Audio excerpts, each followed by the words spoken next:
เป็นข้าวเหนียวทุเรียนนะครับอันนี้ใส่น้ำกะทิเยอะมากนะครับดูท่วมเลย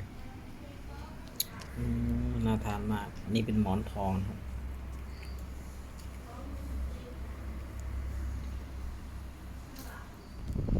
นี่คือขั้นตอนเนาะการเห็ดข้าวเหนียวทุเรียนเนาะมาเบิ่งว่ามันสิเป็นยังไง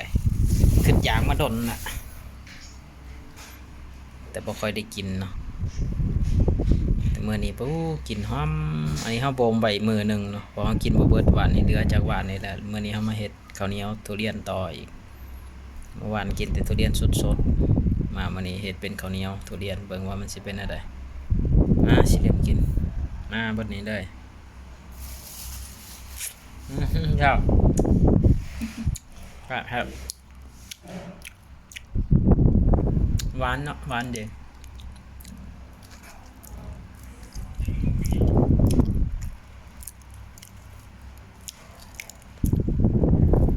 เรื่องขั้นตอนเนาะแต่ขั้นตอนขอเอาไหนออกเห็นไหมพอแล้วฉันมีลายแล้วบ่เบิดดอก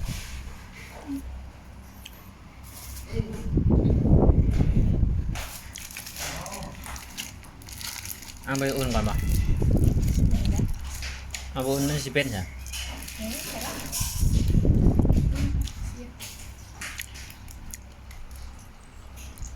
อุ่นกะทิก่อนเนาะตอนต่อไปอุ่นกะทิเอาอุ่นกะทิเนาะให้มันเดือดมันจึงเข้ากับเขาเนาะรอทานี้งิ่มหนึ่งเนาะอีกงิ่มหนึ่งในทงเอาไว้ประหยัดกินเนาะของดีมีน้อยค่อนข้างแพงแน่โดนได้กินปีละเถื่อ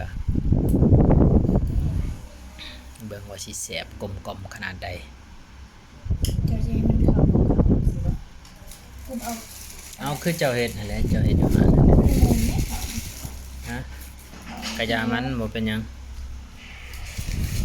เบิ่งหน้าตาสดๆนี่พันหมอนทองเลยเบิ่งเนื้อไก่สีกเนาะเบิ่งเนื้อแน่นๆเดี๋ยวคือซีนไก่เลยนะแต่ว่ามันกลมกล่อมนี่ข้าวเหนียวเขาเองเนาะเนื้อไก่สีกรอบนอกนุ่มในนะครับตอนนี้กำลังอุ่นกะทินะครับ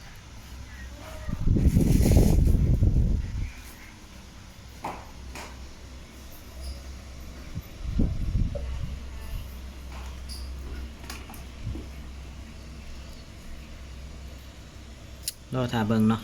ขั้นตอนสุดท้ายมัดแล้วใส่กะทิได้เนาะหอมกลมๆเนาะเปิดเลยกะทิร้ายดิสำเร็จเนาะขั้นตอนการเห็ดข้าวเหนียวทุเรียนเนาะเบิ่งเนาะหอมเป็นหอมเนาะน้ำกะทิค่อนข้างลายแน่เนาะเพราะเราต้องการแบบสดน้ำลายๆเนาะเรียบร้อยแล้วมันกลิ่นของเขาไม่ใช่รสชาติเป็นแบบนี้นะเขาก็น้ำลำเลยจบขั้นตอนเนาะเราทาจักครู่เนาะ